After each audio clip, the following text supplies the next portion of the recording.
This is a rather elderly Betula albosinensis, and the wonderful thing about birch trunks is that they have this lovely coloured bark with these circular striations in them.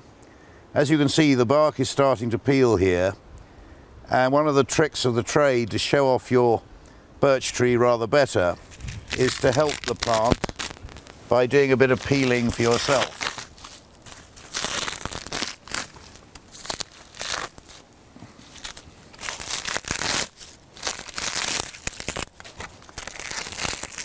In fact, there are several layers to peel off to get back to what the tree will do naturally later in the year.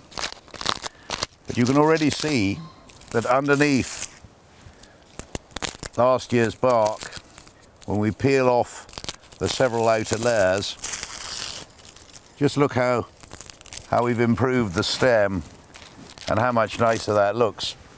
You may have thought it odd that I called this Betula albosinensis when we started, but you can now see the white is beginning to come through.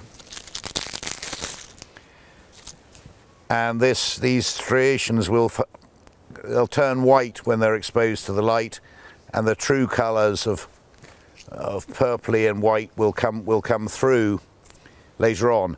If you just give me a minute to get some more bark off, I could readily go on, but you get the message that we've turned a rather dull looking tree back into its natural state. We haven't done it any harm at all. In fact, all we've done is what would have happened naturally through the course of the summer. Like a snake shedding its skin, the tree would have done that anyway. But what we've actually achieved is to show to the public and to garden visitors how wonderful these birch trees can be. And this is one of the finest and nicest, and the colours will come through there even more.